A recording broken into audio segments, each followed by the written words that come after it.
This episode is brought to you by Kia's first 3-row all-electric SUV, the Kia EV9, with available all-wheel drive and seating for up to 7 adults, with a 0 to 60 speed that thrills you 1 minute and available reclining lounge seats that unwind you the next. Visit kia.com/EV9 to learn more. Ask your Kia dealer for availability. No system, no matter how advanced, can compensate for all driver error and or driving conditions. Always drive safely. Join me, 48 Hours correspondent Erin Moriarty, on my podcast, My Life of Crime, as I take on true crime investigations like no other. This season, I'm looking into the labyrinth of crime and secrets within families. I'm cutting straight to the evidence and talking to the people directly involved, including investigators and the families of victims. Listen to My Life of Crime with Erin Moriarty wherever you get your podcasts. This episode is brought to you by State Farm. From your morning podcast to your afternoon playlist, State Farm knows you personalize your entire day. And that's why State Farm helps you personalize your insurance with the State Farm Personal Price Plan. It offers coverage options that help protect what you care about most at an affordable price just for you. Like a good neighbor, State Farm is there. Prices vary by state. Options selected by customer. Availability and eligibility may vary. Maze, Amin and I've already watched this for Cinephobe on Mad Dog Sports Radio. Had you seen this before? I'm having a hard time remembering if I've even seen the original Teen Wolf all the way through. Oh, okay. So no, definitely not. I did not know it was a racist movie until Amin let me know. The original Teen Wolf. Yeah. I'm loosened up on Teen Wolf 2. Zach, not so much. No, I think it's even more racist. Yeah, I don't think it's that bad. The metaphors are very confusing. It is a lot of mixed metaphors. A lot of mixed metaphors. Oh my God. It's so many mixed metaphors that they even fuck up the idea of a proverbial towel. Oh my God. Yeah, they don't even get that right. Oh my God. Your picks have been horrible, man. It's the point. It's the point of the show. Isn't it? Isn't it? It's possible. I don't understand what this podcast is about. Poppycock. It's a fuck house. On a weekly basis, we are consuming more concentrated bad movies than probably anybody in the history of mankind. Poppycock. What story? What story? What are you talking about? Do you want lunch? I have yet to laugh in this movie. I'll just tell you that. You picked it, motherfucker. So just remember that. You know what the problem with Hollywood is? They make shit. Unbelievable, unremarkable shit. I was legitimately offended. You were offended? I was offended. I didn't know you could get offended. I was offended. This did it. If I were gay, I wouldn't be offended. They're fucking making shit up, I mean. Inconsequential detail after inconsequential detail after inconsequential detail. Bees don't lie. 1, 2, 3, 4, 5, 6, 7. I'm holding a mic in my hands, and now I'm talking all alone.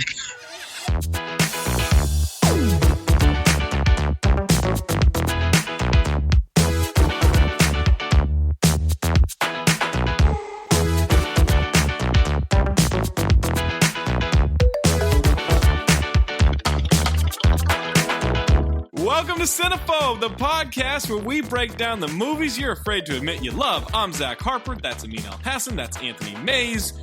By the way, folks, if you have a submission for Cinephobe that you want to hit us up on the Discord for or on Twitter, please do so.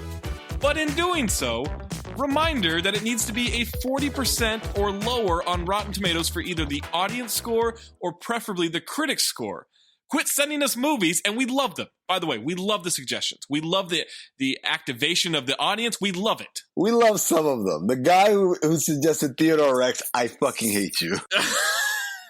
I will always hate you. Ike the Cinephobe terrorist. I forgave Ike, but I don't think anyone else has. I have not. I will never. We love the submissions. We love the activation of the audience. We love all that. But by now, you gotta know what it is.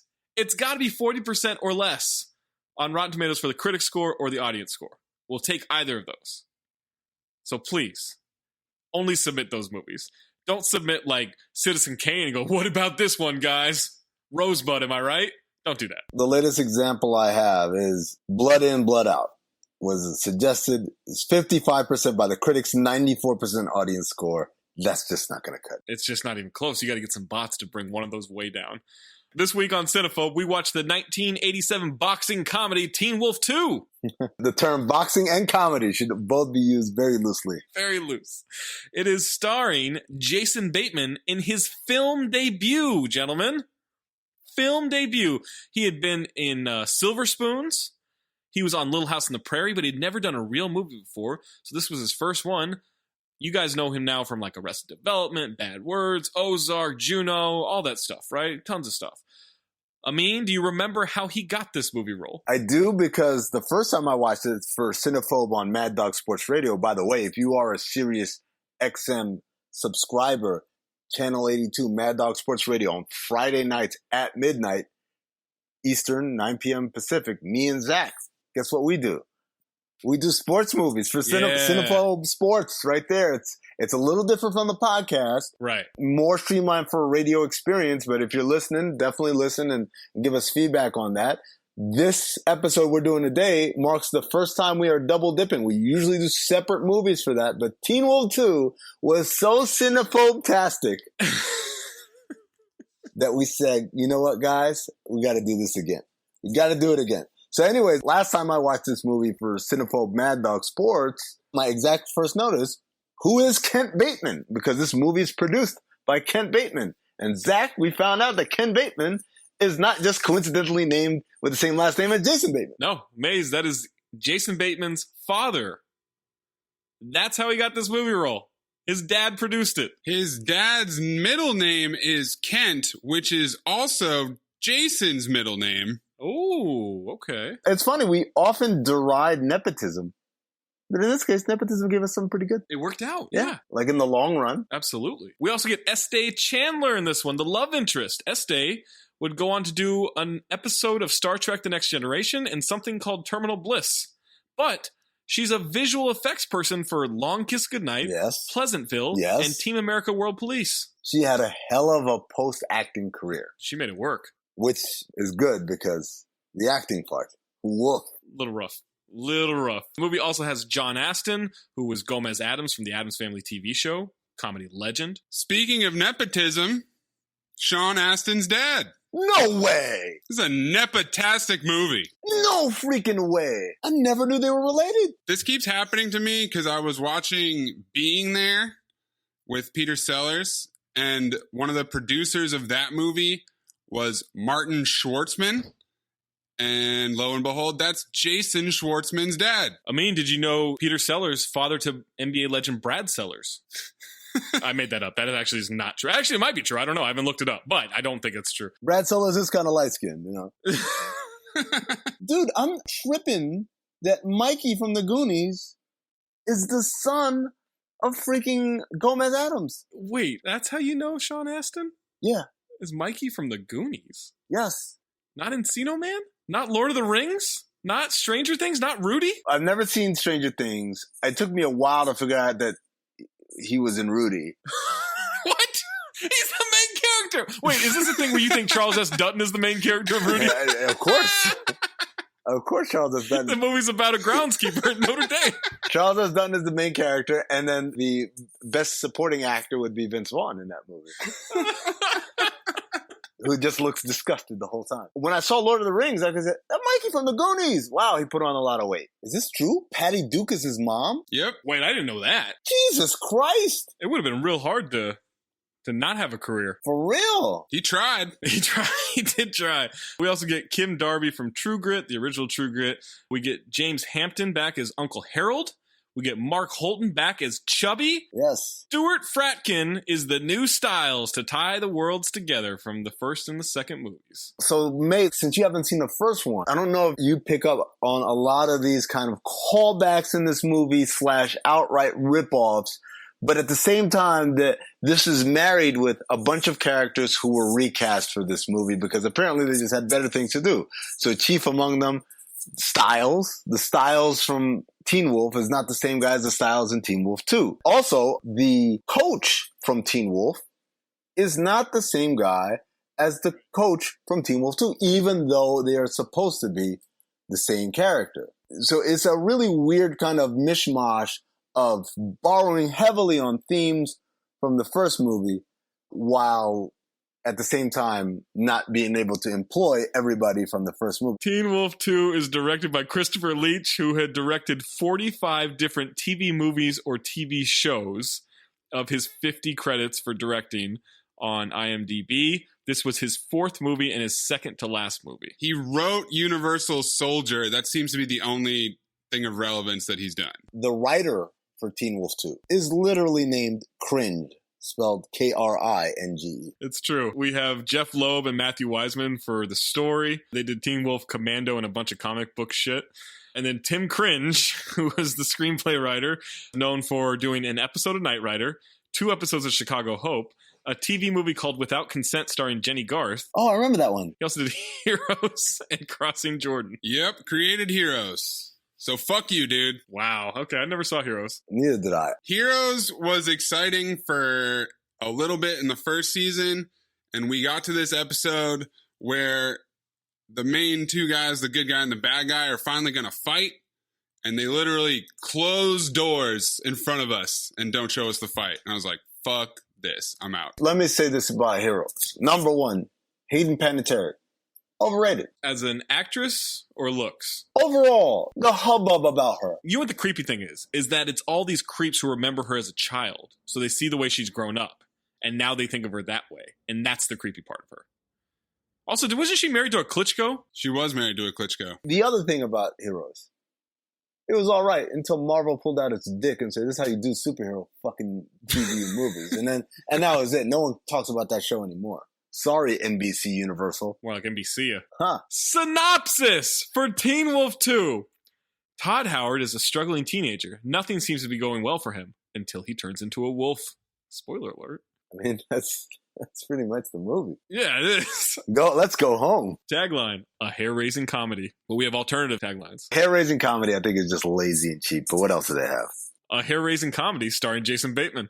Oh, okay. Well, that makes all the sense. He's off to college and ready for a howling good time. There it is. I like that. That's like, oh, wait, what? Okay. It gives you enough. Freshmen have always had trouble adjusting to college life, but never like this. Generic. Last one. High school was easy, but college is a whole different animal. Yeah, I see what they're doing there. $3 million budget for this movie, grossed $7.8 US and worldwide. That's a certified hit. That is a success. But also, what the fuck did they spend $3 million on? Kent Bateman. Kent Bateman must have given Jason quite the payday. 2.8. Before jumping into this movie and listening to the rest of the podcast, Teen Wolf 2 is available on Amazon Prime. Rotten Tomatoes scores. Teen Wolf 2 receives 7% from critics on 15 reviews. The audience, on almost 8,000 ratings, gives it a 17%. Amin, would you like the positive or the negative reviews first? You know, I'm a glass half full kind of guy, Zach, so give me the positives first. Linda Cook of Quad City Times in Davenport, Iowa. No review, just 3 out of 5. Linda did not watch the movie.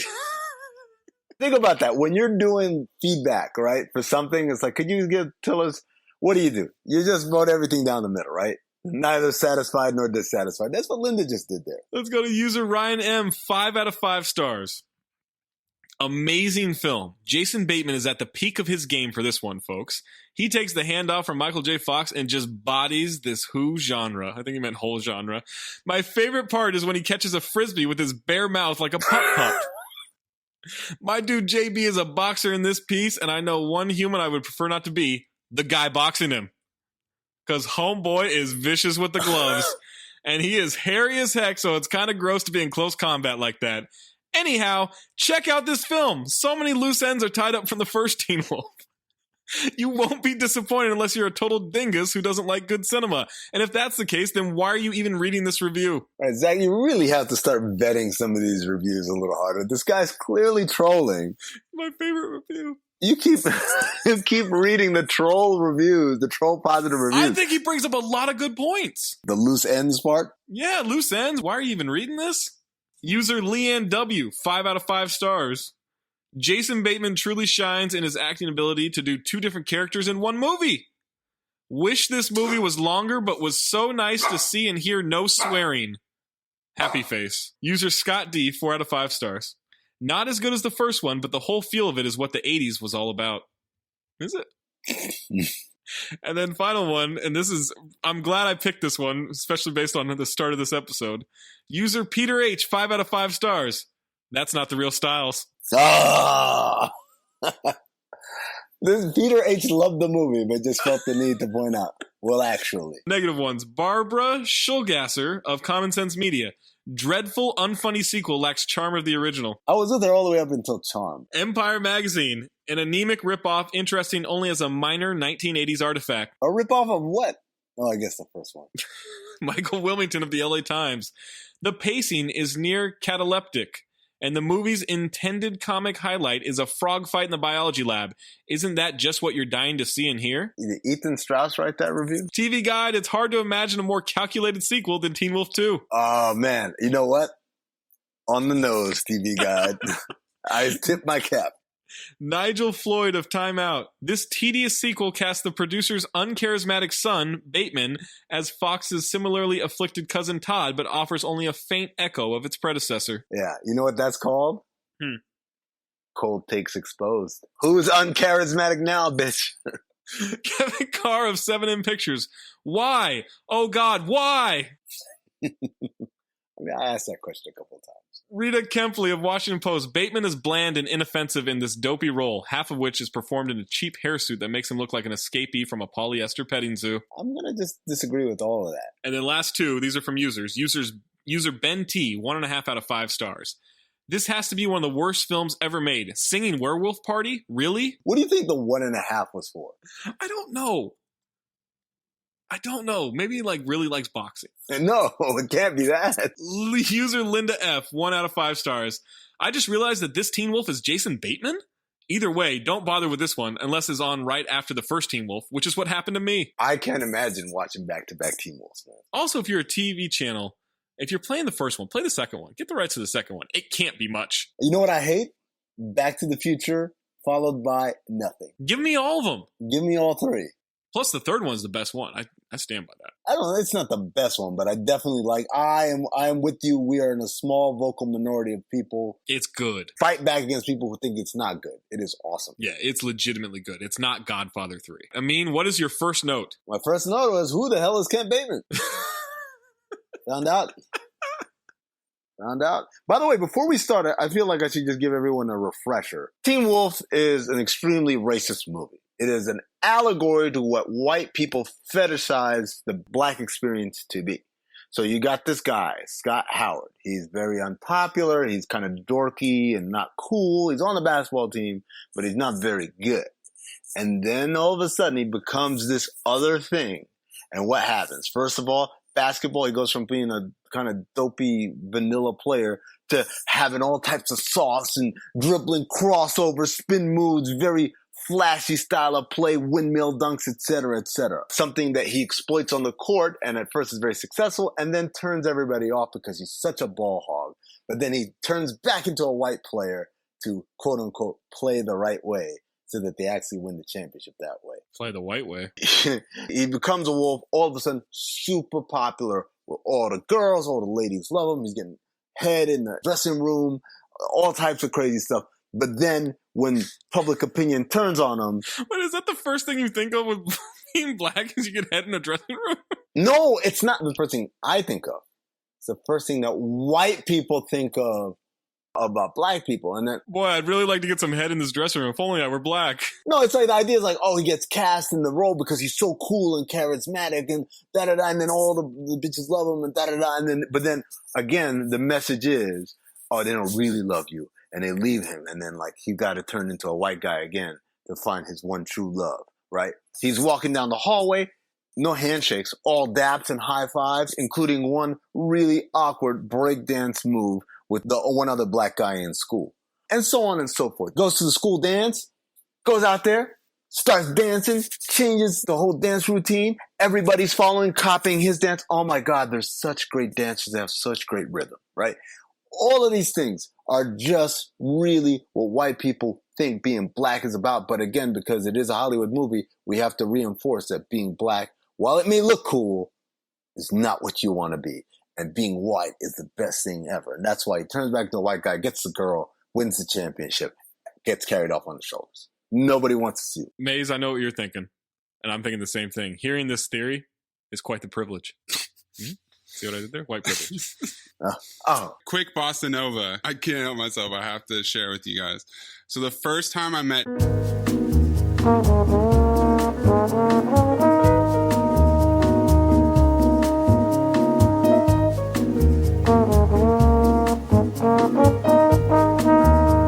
text me from across the room.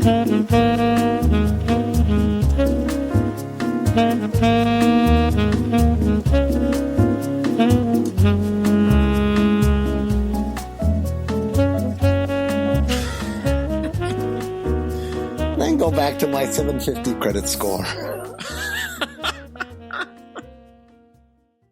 This long-ass introduction of B-roll from Hamilton University where the school song is being sung by a choir lasts 3 minutes and 20 seconds. You timed it. Good job. I timed it. Because we wondered about that the first time. Yeah, it's 3 minutes and 20 seconds till we get the building shot of Dean Dunn, Dean of Men. It's not a building shot and then we go to his office and he has a sign outside his office that says Dean Dunn, Dean of Men.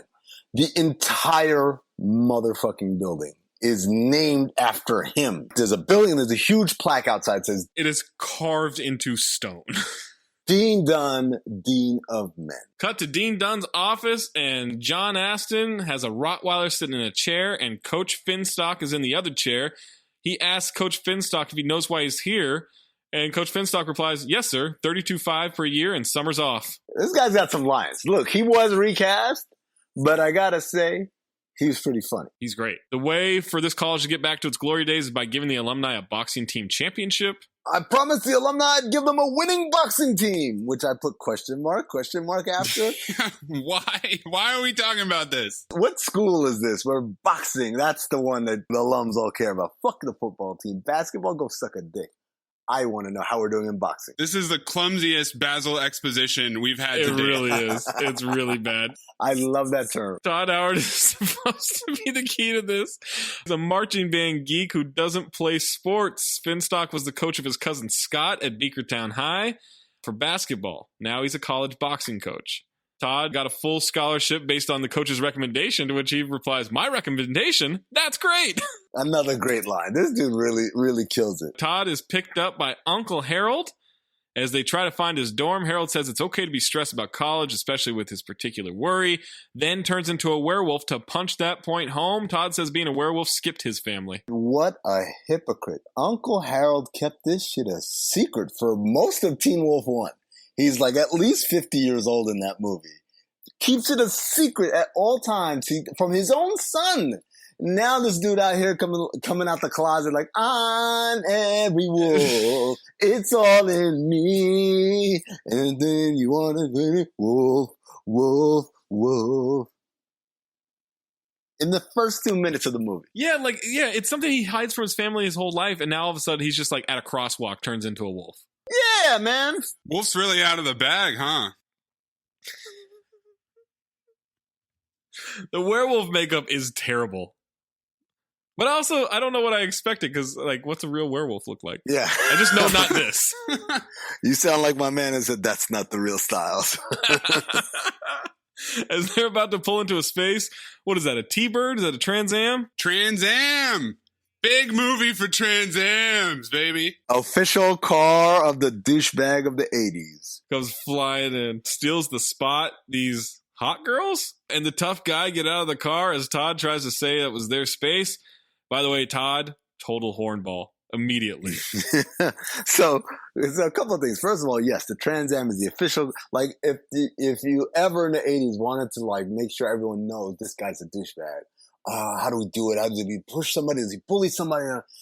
Got it. Have him pull up in the Trans Am, and everyone instantly knows that's someone you're not supposed to like. Second of all, what we constituted as hot in the 80s was basically who's in the hallway outside where we were casting. Old girl, man. I'm just like, huh? She looks like Honey Boo Boo. Wow. Well, all right. That's a little harsh. Like Honey Boo Boo if she got her life together a little. Gus has a leather jacket and aviators to go with that Trans Am. I love when she says, freshman. Her accent. Jesus. Watching this movie, Mace, kudos to you. You picked up immediately It took me like until halfway through the movie to realize she's got a thick Southern accent. It's awful. Todd gets to his room and the fake Styles is there. Styles rigged this thing to room with Todd. While Todd's going through his stuff, he finds a Teen Wolf t-shirt. Styles is wearing a t-shirt that says Drunken State University. I want it. And lightning bolt shorts. I need the ensemble. I don't want to infringe on Amin here by any means, but I'm picking up a little sexual tension from Styles. Oh, I had some sexual tension that came along later. Okay. Amin, nothing from you? No, not from Styles. I just thought overall this movie is curious, given that Styles went through the entire life cycle of what it's like to be friends with a werewolf, and seems to have, from graduating college, high school to going to college, completely forgotten about that. I guess he thought it was going to be different. Yeah, I guess so. Todd wants to get to his science classes, and Harold is worried about the sports scholarship that he's got. As Todd walks back into his dorm with his groceries from Uncle Harold, he's introduced to Chubb, who is fencing in the hallway and stabs the bag of food. Chocolate milk comes out of the grocery bag, to which Chubby then tries because he's fat, and that's what fat people do. Back when he meets Styles, Styles says, I got them vibes happening. Is this the origin of the vibes that Woz is always talking about? That's a great question. Wow. That's like 1987 or whatever. By the way, Uncle Harold, when he gives him the groceries, he says he insists he got to give him some money just for some spending money. He literally gives him $2.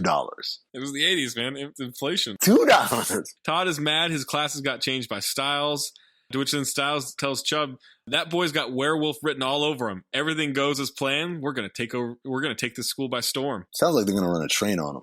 Maybe there is sexual tension. Todd goes to the registrar's office and cuts the line to talk to the tough lady. You remember going to go register for classes when you had to do it in person. You couldn't do it online. I never had to do that. So when I was at San Diego State, you could do it online. When I was at Sac City Community College, you had to go to the office. I remember my first maybe my first 3 semesters of college, you had to do it in person. And then it went to online.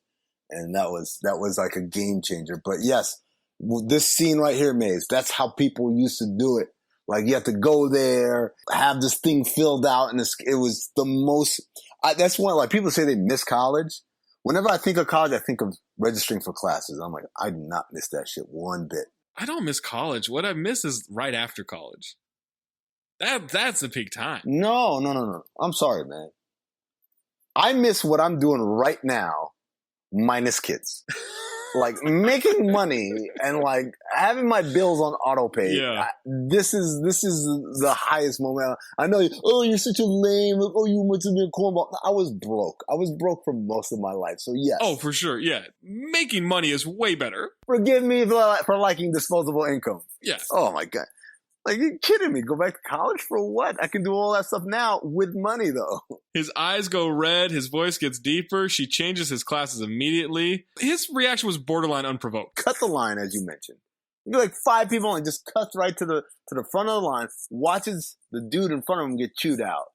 And that, I guess, elicited the reaction from him. By the way, Maze, since you don't remember the original Teen Wolf, this is a callback. It's a callback to the first one where Scott Howard goes to buy a keg of beer from the liquor store. He's clearly underage because he's in high school. The clerk says, can't you get it through a thick skull? No idea, no beer. And that's when Scott gets really jittery and says, give me a keg of beer.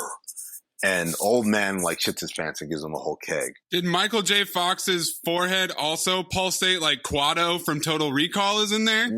Nope, just eyes and a little sweatiness and the voice. Regular Teen Wolf, even that scene takes a while to happen. Yeah, it takes a while. Like, there's a slow build up, and every time he has a wolf kind of moment, it's kind of sprinkled in up until the final one where it happens to him at home. And to be fair, like, there's so much more story in this sequel, so you got to get it out of the way early. Yeah, they have to. They're in such a rush to get to the good part. Let's get this call back over with. The science teacher is also his faculty advisor. He wants to be a veterinarian, and she allows him to be in his class.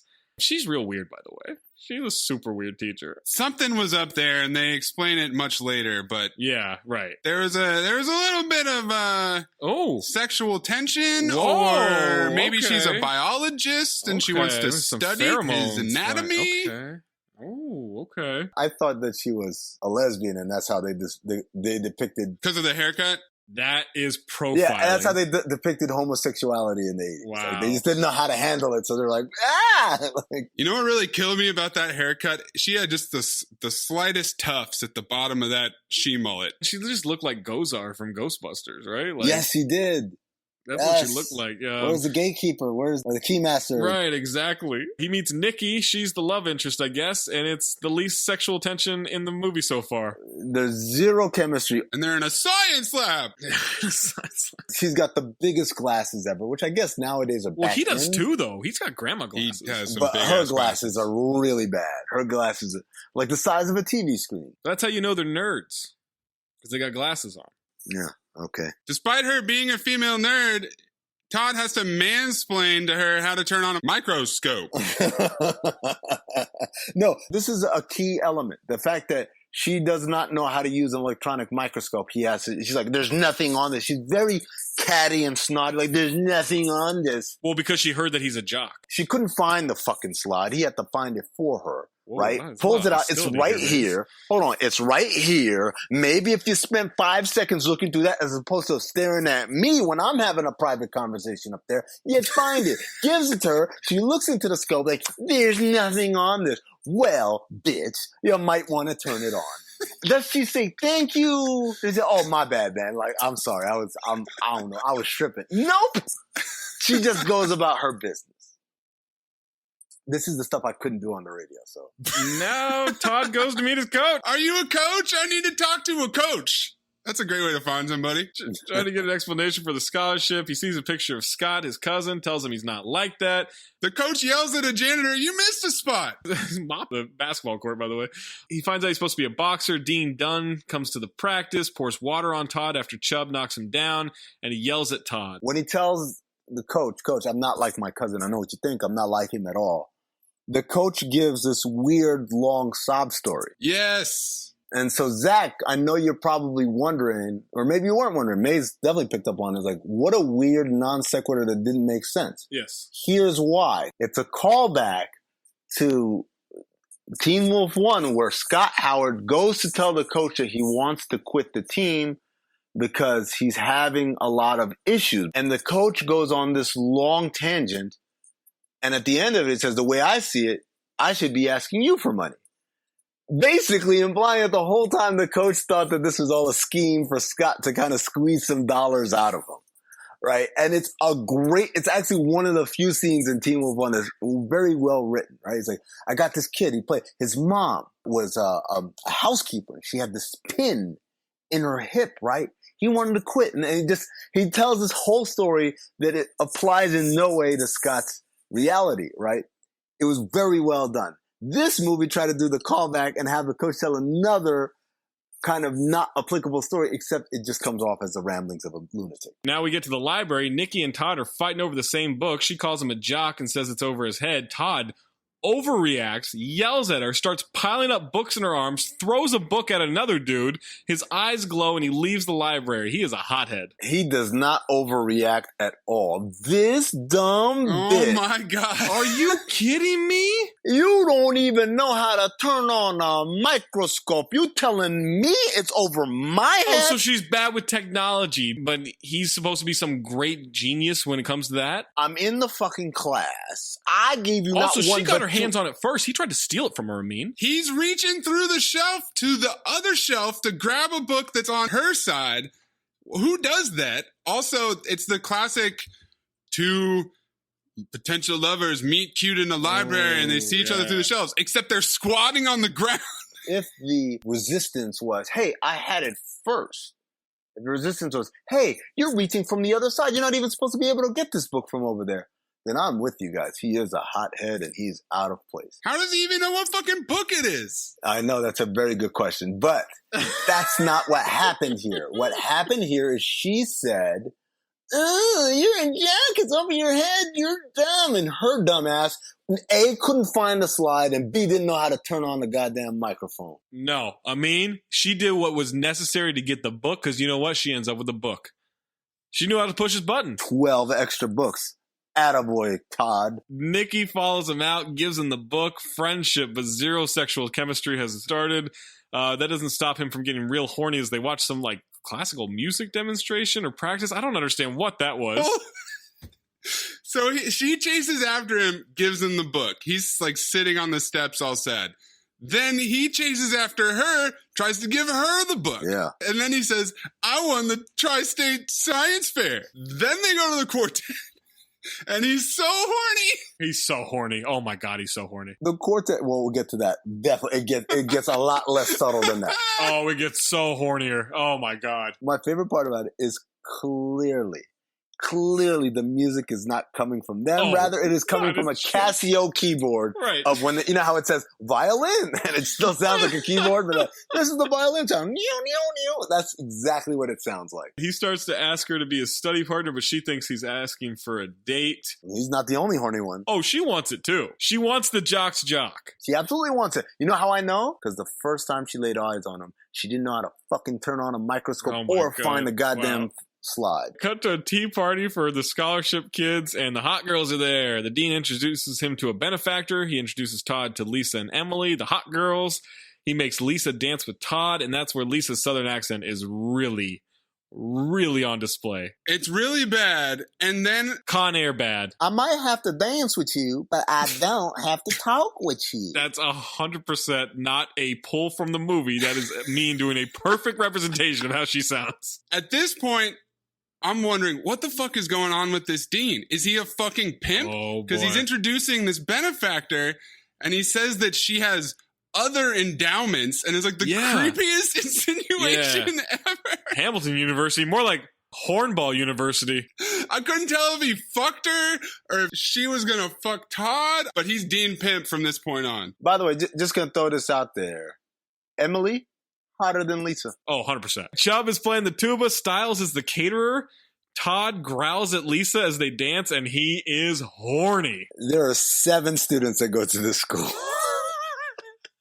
He dances her over near a table where Nikki is, then looks down Lisa's dress, then tries to grab her ass while smiling like a creep. Nikki walks off. Todd is an absolute scumbag. So my attaboy from earlier, revoked, right? At this point, this dude, again. He is. He's a scumbag. Dancing with this girl that is clearly not interested in you. You decide to grab her ass. Right? Get your hand slapped. You dance her over the table. See the other girl that you was trying to go out with a date with earlier. You was kissy, kissy, lovey, lovey. Make eye contact with her while you dancing with this other bitch. Like, what are you? Amin, this is why this movie's racist, all right? Because he's starting to become black. If we're using the wolf as blackness, he's starting to become black, and he gets super horny, doesn't care what he does in front of anybody. We are pretty horny as a people. All right. His nails get extremely long. He starts turning into a werewolf and starts freaking out. He's sweating profusely. His ears are growing. Hair is growing. He looks at his nails. Nails are growing. He freaks out, and then he shoves his hand in his pocket, to which I wrote the note. Yeah, grabbing her ass and then putting your hand right in your pocket. Yeah, that's inconspicuous. He looks like he's trying to beat off, man. Well, he does look like he's busting a nut as he starts to transform into this wolf, man. So then he sees himself in Chubb's tuba. I bet he does. Lisa freaks out, calling him a dog. I've been dancing with the dog. That really gets to him, by the way. Cut him deep. Oh, my God. Then some slapstick happens with people knocking into each other. A bowl of dip goes flying through the air. This is my favorite part of the movie. Dip goes flying in through the air. Before it lands on Lisa, someone goes, dip! Just yells dip. Like a heads up. Dip! My favorite part is Dean Pimp comes in, he blames her. He wants an explanation from her. Miss Gobles, do you have an explanation? Yeah, motherfucker. I was standing here and some dip flew in the air and hit me. After this dude turned into a fucking dog, by the way, if you want to handle that first. Styles says he's just got to be the wolf. Todd keeps wondering why she called him a dog. He's really upset by this dog thing. You're right, Mayes. That shit really hurt his feelings. The students just start hazing him by putting fleas on him in a class. 2 Asian kids. Yeah, 2 Asian kids just all of a sudden, like, had access to fleas.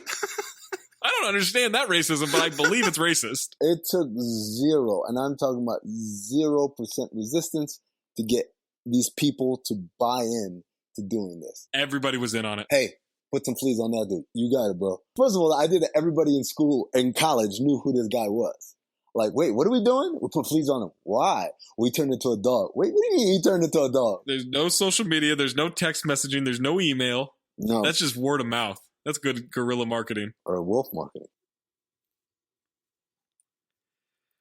All right, he leaves the class, runs into the dean. Don't give me any of that back talk. If you're trying to push me, you have no idea who you're dealing with. The dean has several really overly dramatic readings for his line. John Astin, comedy legend. Don't give me any back talk. You know who he reminded me of, Amin? Who? The governor from Jade. Ooh, okay. Oh, that's a good one. I like him. What's the opposite of a future callback, I mean? I believe it's like called a callback. Okay, that's what it's a Back to the Future callback. The idea that he somehow, think about how many colleges there are in America, right? The idea you could pick up the phone and call each one of those people individually and let them know, hey, don't let this guy box on your team because he's a fraud. Don't admit him into your school. Don't let him come to school. He dressed up as a dog once. But this shows how dumb kids are because like Todd's like legitimately concerned at this point. There's a bowl of dog food and a no dogs allowed sign on his door. His presentation for a science class has been replaced with dog magazine cutouts. The teacher ends class so she can speak with Todd. Do they do pranks in college, by the way? Is that a thing? No, I feel like that leads to fights or like getting kicked out of school. Because nobody knows anybody. Like you might prank your friends, but like there's no way a rando in my class is going to prank me in college. Right. I don't think outside of like frat behavior or something, like there's no hazing. You're not going to get hazed. Yeah, but racism happens in college. Yeah, but I understand that. If I'm in the science class, like it's not like he's a wolf every day. I'm in science class, like, why are we fucking with this guy again? Right. And again, the other part of this is, because he turned into a wolf. I'm sorry, what? Like, you just take it for granted. Like, okay, cool. He turned into a wolf. All right, we fucking got it. Nikki asks him to lunch. He says, you don't want to be seen with me. I'm a dog. He's such a dick. The teacher says she wants to help him. Then Nikki meets Todd under a tree with a blanket and a picnic. She's horny for Todd. She's got KFC. What does she bring for food? Maybe you're right. This is a pretty racist This is a racist movie. She brings fried chicken. Fried chicken. And just hands it to him, assuming he wants it. But I'm a dog. Let me just say right now, drumstick, most overrated part of the chicken. I like a drumstick.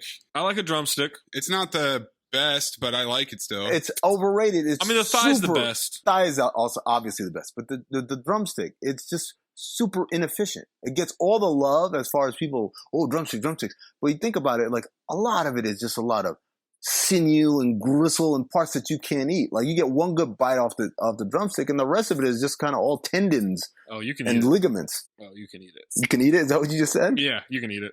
You gross motherfucker. He asks why she's doing this, and she says, biologically speaking, it's fascinating what's happening to him. But he says, but I'm a dog.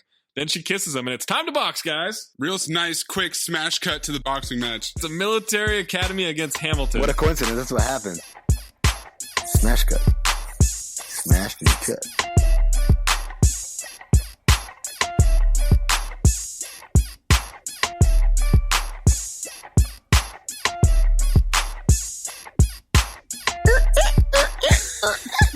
What it is, huh? What's Guy gets knocked out, and Hamilton has lost all 3 matches so far. Guys, this is another callback to the first movie. Because the first basketball game where Scott Howard turns into a werewolf is against the military academy. Oh, okay. It's Chubb's turn. He's going to fight someone a lot smaller than him. The other boxing coach says he outweighs this guy by 50 pounds, to which Coach Finstock says, yeah, it's all water weight. Look at him. That guy's a tub. Chubb is a tub. Also, how did this dude get this job? Like, he has no bona fides, and he clearly doesn't know what he's doing. And he doesn't pay attention. He's flossing, right? He's flossing like this entire time. Oh, 100%, yeah. We don't mean flossing like early 2000s slang flossing either. He's literally got some floss. And literally has floss in his teeth. Gus's turn to fight. He walks into the ring with aviators on. He is ripped. This dude's built. My man showed up with sunglasses on. Sunglasses under a boxing helmet, and I just called this guy Trans Am Douche. There you go, see? And then somebody else has to remove the sunglasses for him because he's got the gloves on too. Aviators come off. He fights a student that's got to be 45 years old. I mean, this guy's so fucking old. So this guy goes to another school, but in the opening, he rolls up at their school with 2 of the dean's booster hose. Yeah, he's banging the booster hose, but the problem is this. If you go to a military academy, you typically don't have a lot of free time / like freedoms to just leave campus whenever you want. So Like they could have picked something else, but again, all they did was carbon copy the script from the first one. And Gus destroys the old student. Now it's Todd's turn. Old student, the blue from old school. Dean says this makes or breaks the coach's career. Todd's opponent is swinging wildly. Todd keeps dodging him. Finally, his opponent, who's named Pug. Pug says, "Can we hurry this up? I got a date in 30 minutes. He's horny too." Yeah. Oh, man. I mean, college was a horny time, to be fair. Real horny time. Finally, he starts landing blows. He knocks Todd down. Mouth guard comes out. He's face planted on the mat. Then Todd gets up during the ref's count by springing into action after he turns into a wolf. He jumps like 30 feet in the air. I knew it. I knew Pug would win that fight. Nobody seems to care that he's turned into a wolf. Fucking nobody. A wolf has jumped into the ring to box. Nobody cares. Left high in the sky. Nobody cares. A good 70 inches. He's clearing Chubb and Styles are excited. Coach says not to stop the fight. Now Todd has footwork. He's dancing around. I put the note, Wolfhamed Ali. Yeah, that didn't make it to the radio. Didn't make that was a today note. Lisa can't believe he has a right hook and can fight. Yeehaw, she says at one point. Chubb says to murder him. Pug is down. Todd's the winner. Lisa loves it. They win the fight and carry him off. But Hamilton still lost 4 fights to 2. Yeah. No one seems to care about this. Party time and this whole fucking scene. I cannot. Styles introduces Todd in the backyard, says he sings. Throws the mic. Todd catches it and starts singing, "Do You Love Me Now That I Can Dance?" This is just a ripoff of Ferris Bueller. Yeah, it was the year before, 1986. It was a direct ripoff. I just didn't understand why, A, there'd be a party where he's singing, B, why he's singing a song that is a good 30 years old at that point. Right. C, why is he singing a song that's 30 years old at that point at this party while wearing a zoot suit? 4, why is he singing a song that's at least 30 years old at this party while wearing a zoot suit and dancing like it's the 50s with a bunch of girls that are dressed for a sock hop? They're all fair questions. I did like his shoes, though. He had these bright red shoes. I really like those. Oh, that's right, yeah. I was wondering if it was actually Jason Bateman in the suit at all times. No. Because their faces are wildly different. What's her face? The hater-ass bitch shows up. Nikki? Jesus shows Christ. up to the party, sees him literally just singing. He's got a microphone in his hand. He's singing. He's serenading the crowd. He's doing his little shimmy dance or whatever. And she leaves immediately. You've been here for 5 seconds. Maze, I figured it out. Amin thinks that she doesn't like black people. That's what it is. Well, let me tell you, when she folds her arms, gets upset and storms off, I think she gave Elizabeth Berkley some inspiration here. Oh, okay. A little know-me action. All right, a little know-me action there. I like it. These are my next 3 notes. They're having a howl of a time. Seems like the type of party with good food, werewolfing down dinner is the thing to do. Oh, my God. And then this has nothing to do with the party. It's just something I thought up. Where do wolves buy movie tickets? Fandango. Wouldn't it be Fandingo? Oh, fuck. You fucked up your own joke. For some reason, he zip lines from the balcony down to the ground. No, you forgot about the part where he drops the mic and keeps singing. You can still clearly hear him as if he's singing into a microphone. It's almost like he lip-synced that whole part. He zip lines from the balcony down to the ground. Styles says, "We've arrived." Styles is now selling all kinds of merch, which would be a huge NCAA investigation, by the way. College athlete with all this merch, there's no way. Todd, as the wolf, is wearing a fedora. Styles throws a frisbee for him. He catches it in his mouth whilst wearing the fedora. And everyone goes crazy. Heavy sense during this slow motion. And now we get our montage with Amin's favorite song. Who do you want to be today? Who do you want? Yo, if you listen to that song, it will be stuck in your head for days. Who do you want to be today? Who do you want to be? Who do you want to be? Do you want to be like someone on TV? Just like someone on TV. It's a lot of training and boxing. He uppercuts a guy out of a ring. He's skipping rope. God. Apparently gets into a fight. He fights all the matches if he wants to. Chubb gets sad that he doesn't get to fight. The dean loves it. Gus is at his fights looking furious. Guys are going to get benched in boxing. It's amazing. Now we cut to Gus fight, and he knocks a dude out. A reporter then jumps into the ring and says the championship is 2 weeks a day and asks for a prediction, to which he says, every dog has its day, and this is his. That is one hell of a quote. I mean, forget about for a second the fact that nobody actually has, like, beat reporters coming into the ring with the lights down and like it's a real... Do they even have college boxing? They have to. Do they? Why? Don't they? Where do they get the Olympians from? From boxing rinks. Rinks? Are they skating? Yes! They have to double dip in the cold weather cities. It's like Mighty Ducks. I had Mighty Ducks on the brain. Oh my God. Todd is getting A+. The dean gives Todd a Corvette and his dog loves him. No, it's another Trans Am! Oh, I thought it was a Corvette. Do you just become a sunglasses douche as soon as you touch a Trans Am? Unrelated question, can you still get a Trans Am? We find out later that he's not actually earning the grades. The teachers are merely passing him, which I really respect from the standpoint of corruption in collegiate sports. Having said that, Scott Howard legitimately got A+ once he became a wolf. Todd is driving this Trans Am like an asshole. Actually, I mean, he's driving like an animal. He bumps the back tire of someone on a bicycle with the car and eventually runs him off the road for no reason. He doesn't bump it like, oops. Like, he's driving up, sees a guy on a bike, starts to nudge him. I mean, he's attempting vehicular manslaughter. Yes, and Chubb is loving every moment of this. And again, I wrote, Chubb, how are you not seeing what's going to come down the pike here? He got sucked in again, man. It's a life.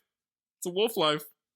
He pulls up on Lisa and Emily. They get in the car and Chubb gets left behind. Do they also come with the Trans Am? Do you think they just get into any Trans Am they see? They got a type. He pulls up to a crosswalk and sees Nikki. She sees him with the girls. Styles comes back to the room. There's a do not disturb sign on the door. Chain is on the door. Emily comes to the door, tells him to go away, and she locks him out. There hasn't been any dialogue in this movie for 6 minutes. No. Not a whole lot of dialogue in this movie. Todd fucks both girls, wolf style.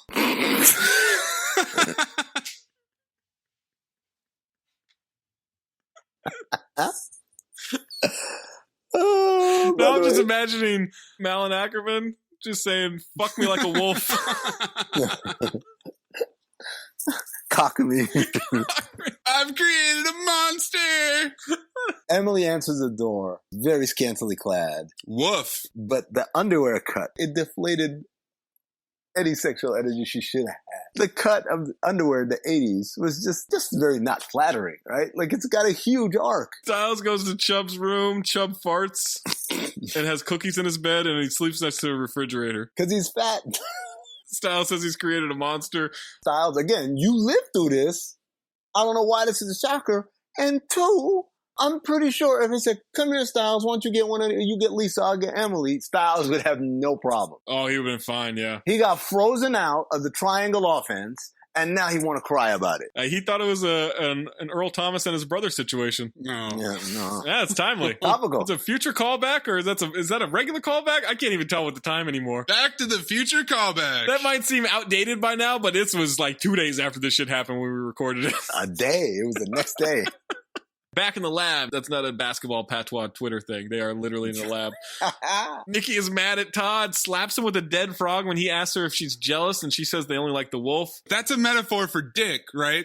They don't like you, only the wolf? Yeah, like that's the part that I don't think Nikki very much understands. When someone is banging two broads at the same time, it's not because he thinks they love him. He probably doesn't even register that they might be interested. They're both willing to sleep with him at the same time. Do you think Lisa and Emily only do threesomes? Because they're always with one guy. Certainly. They do whatever Dean Pimp tells them to do. You do exactly what I tell you to do. Do you think Dean Pimp was trying to recruit Gus? Is that why they're with him? Well, that's why I was confused. That's like the main impetus of confusion. they just couldn't have him go to the same school because he has to be the antagonist. Yeah, he's got to go to a different school. It's got to be a rival school. Why did it have to be a military academy? Because that's what they did in the first movie. He throws a frog at her. She dodges it, hits another student. That student hits another student. A girl yells frog fight. There are frogs flying everywhere. There's also one live frog there for some reason I didn't understand. The teacher shows up to the class really late. Frog fighting in my lab? 40 fucking minutes late. And you know how I know she didn't just go to the bathroom and pop. She had her whole goddamn purse and satchel and everything. And ends class immediately. Shows up late and ends class. A little Stugatz in everybody. That's a Stugatz move for sure. She makes Todd stay so they can talk. She says she knows about the car, the free grades, him coasting through life. He needs to use his gift responsibly. She says you can't face life as a wolf and expect it to solve all your problems. I disagree. What the fuck is the metaphor there? Don't try to be black. Just get through life the way you're supposed to. I'm not understanding. I guess the payoff comes later. The grades thing is concerning. You need to take your grades. But getting the car and the girls, I don't see why everyone hating on that. Yeah. I do love Jason Bateman stroking the stuffed otter during the scene. He says he doesn't need the class. The road he's chosen doesn't need biology. Nikki's waiting for him outside. What road is that? Okay, after you've done a small-time college boxing, what was his next plan? Olympics. Nikki's waiting for him, says she hates to say it, but she misses the old Todd. She means the white Todd. What a bitch. You know, I never thought I'd say it, but I miss the old Todd. What happened? He turned into a werewolf. But that's not the real you. The wolf lets me do what I want to do. Okay, it's a gift. I have responsibility to myself. Responsibility? What about school? What about wanting to be a veterinarian? What about you and me? My feelings for you are real. They have nothing to do with the wolf. Those others could care less about the real you.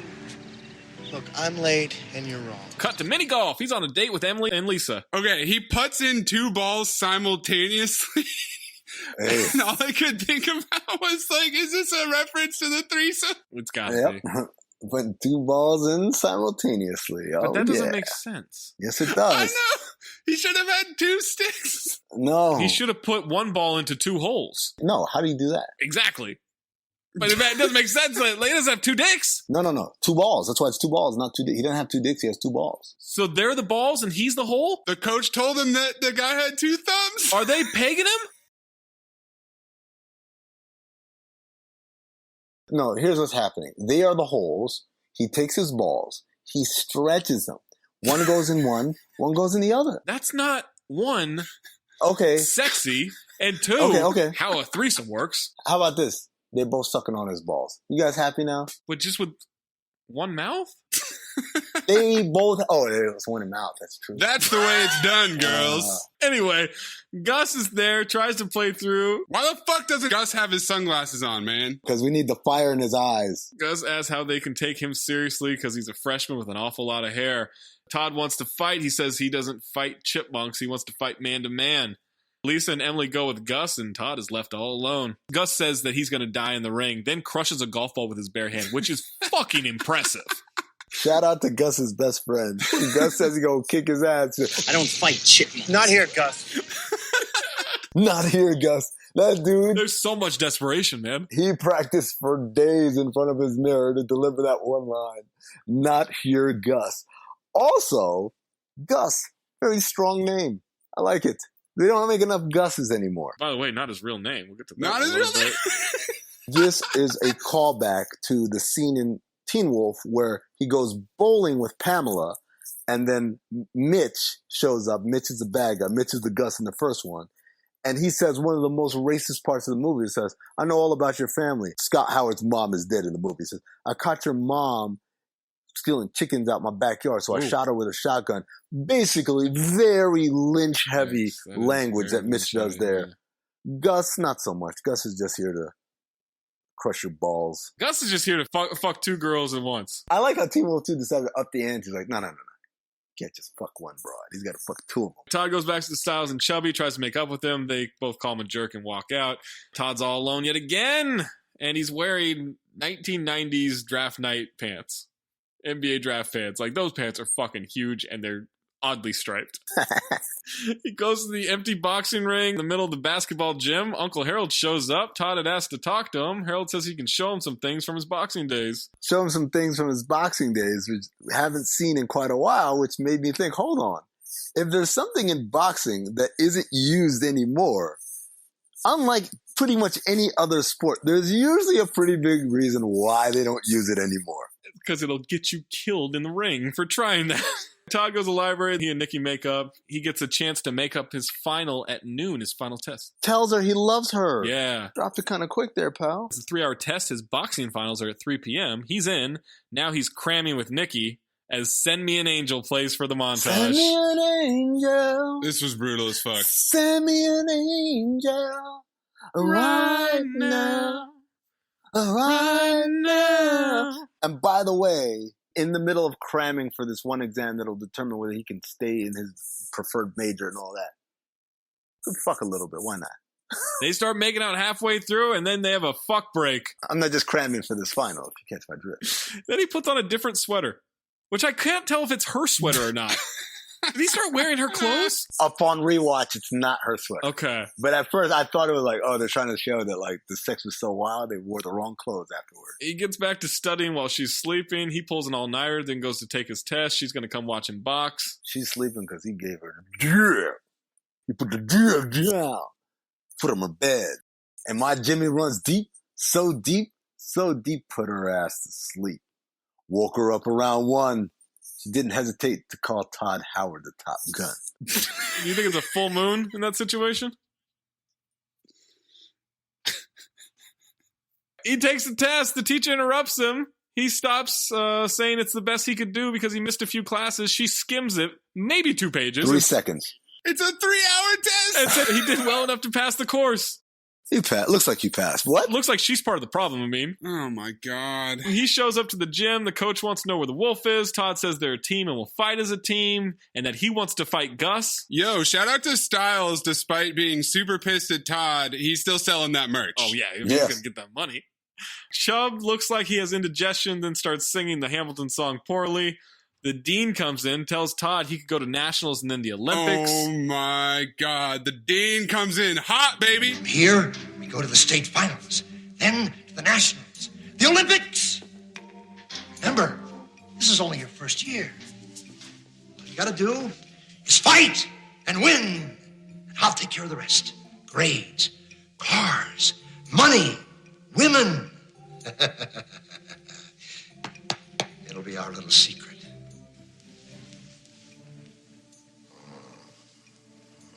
I hope you don't have any funny ideas about not fighting as the wolf. Oh, no. Remember, I still run this school. I hold your scholarship. First he's promising him all this shit, then it kind of turns into a threat, and at one point he's holding Todd by the back of his head and like spits on him because he's acting so hard. Yeah. I would dare say he's acting his ass off. He is acting, 100%. Great call. The gym is packed, which I'm like, why would the gym be packed? And then I wrote, I guess it should be because they're watching a wolf fight. Gym's packed. Todd's teacher, the science teacher, the lesbian science teacher, shows up. Not a lesbian. Yes, she is. Oh, God. So the lesbian science teacher shows up. This is, once again, a callback to Uncle Howard showing up to the final, cornering the vice principal and telling him, hey, lay off. He's a good kid. He just needs to find his way. The vice principal pees on himself in the first Teen Wolf. In this one, it is the lesbian science teacher that shows up, tells the dean to lay off. The dean says, who do you think you're talking to? He'll do exactly as I say. And that, ladies and gentlemen, is a man who is acting his ass off. Is this your idea of a threat? She says, you don't know who you're dealing with. Her eyes glow red. She growls at him. She walks away, has a wolf tail, to which I remember asking Amin this on the radio. Do female werewolves have tails? Because I don't remember male werewolves having tails. They do have tails. I've been playing Red Dead Redemption last few days, and yes. No. I know a wolf has tails. I'm talking about a werewolf. Does a male werewolf have tails? Because I don't remember that. I don't think Hugh Jackman had a tail. Does a werewolf have anything? Right? Like, it's not a real thing. You mean like a dick? He's got a dick. Yeah. For sure.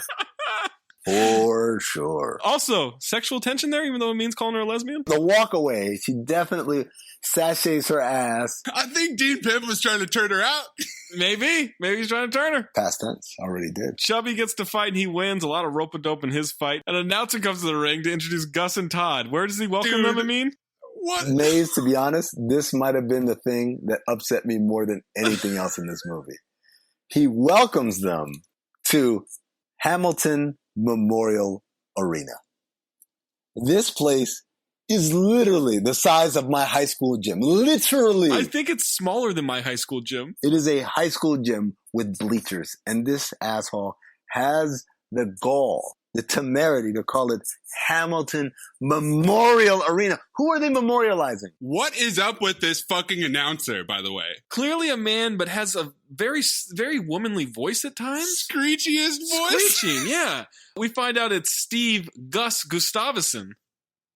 His name's not even fucking Gus. Where's the I in Gustavson? It's Gustafson. Gus not wearing sunglasses. That's my theory as to why he lost. Spoiler alert. He didn't come in with the sunglasses? No, not in this fight. Dumbass. Todd comes to the ring not as the wolf. The crowd is pissed at Todd.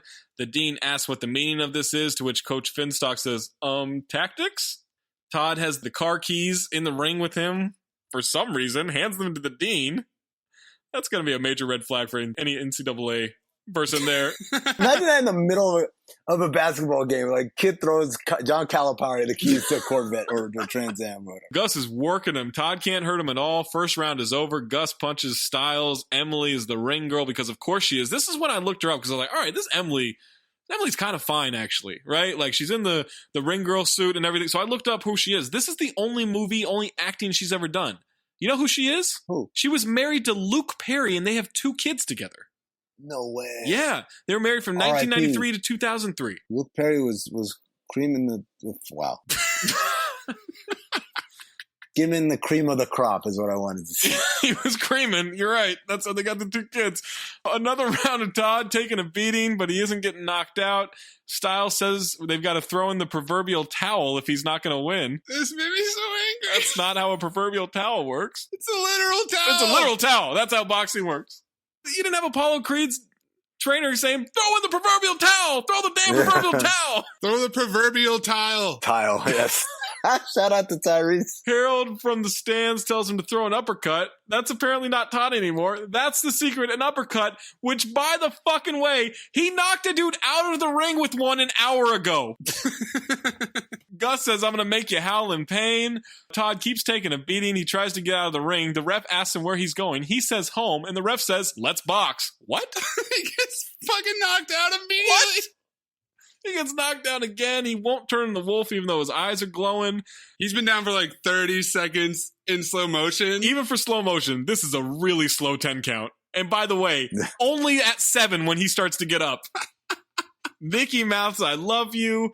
He takes more punches. He says, come on, dog, fight like a man. Give me your best shot. That's when the uppercut happens. He starts pounding on Gus. He's destroying him, which is good because Gus was ahead on points, guys. So he needed to knock him out if he was going to win this one.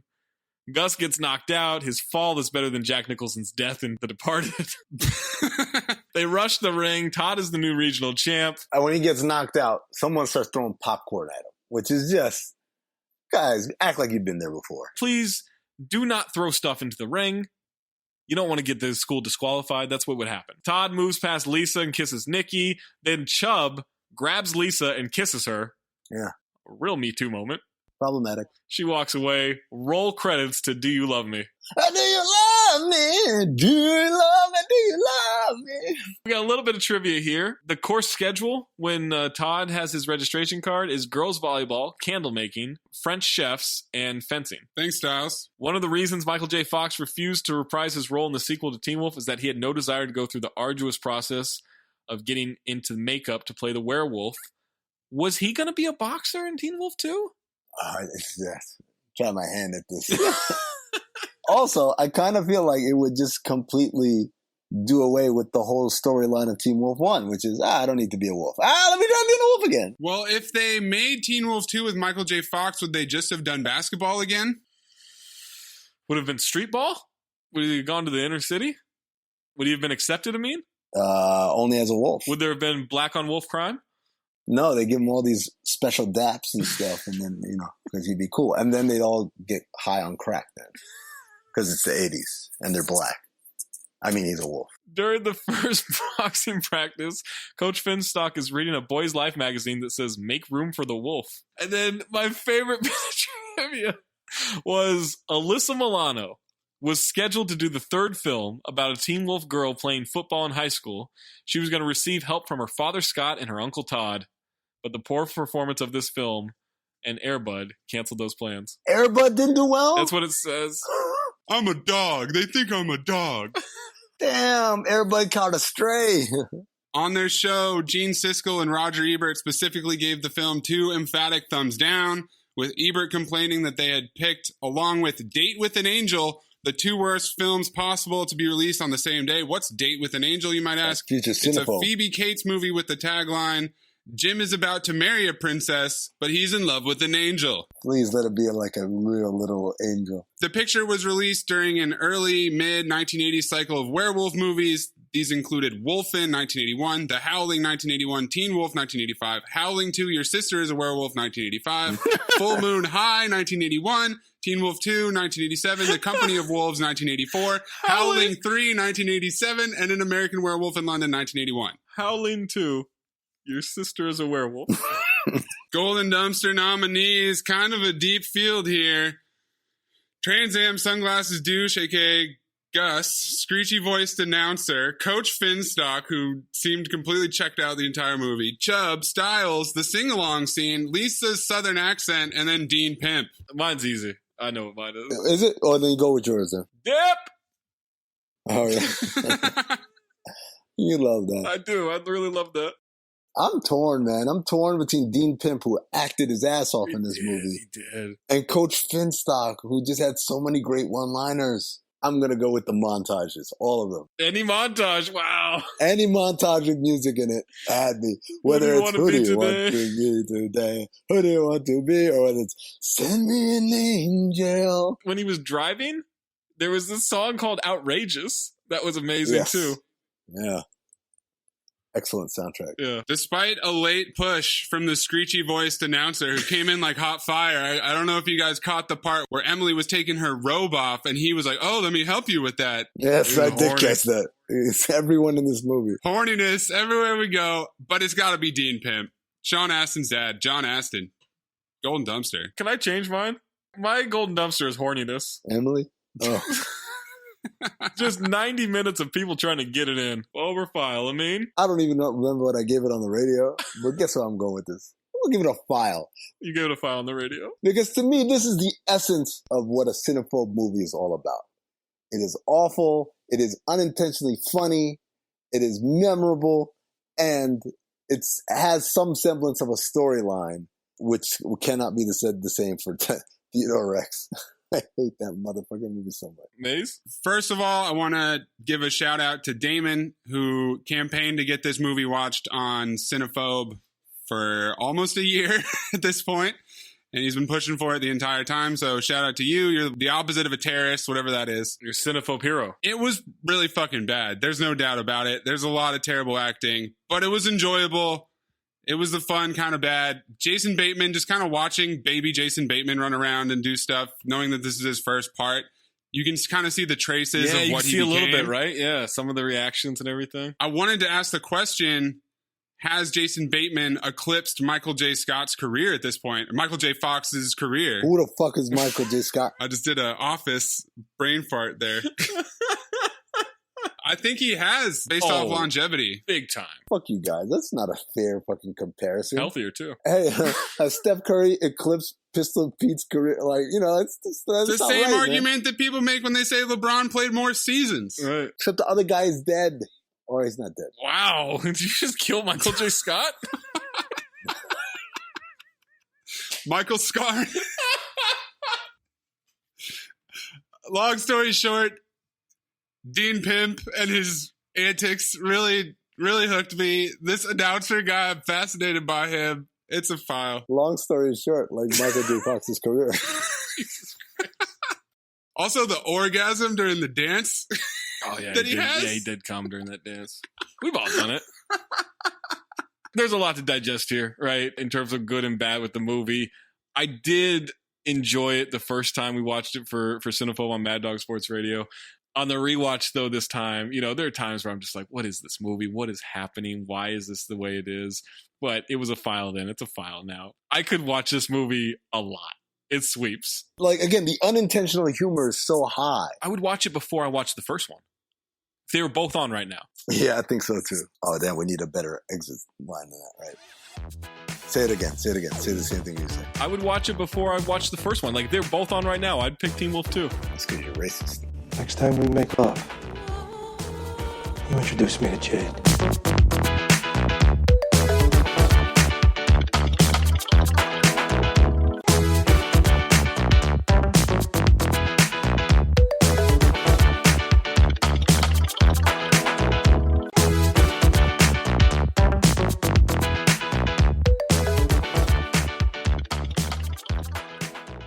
All right, that's going to do it for us this week, guys. Next week, let me find some information about this movie because I know nothing about it. Wait, didn't the episode already end? But now we're wrapping it up. I guess post credits. Are we doing post credit scenes now? Yeah, I mean that's what we're supposed to do. Are we doing? Okay. Are we not doing this? No, we are. It's just it's amazing. Okay, all right. All right, that's gonna do it for us. Next week. Why are you laughing, man?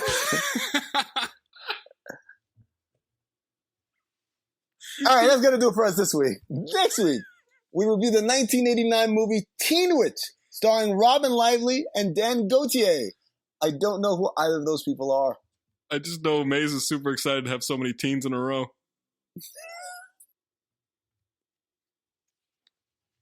There's your fucking ending, guys.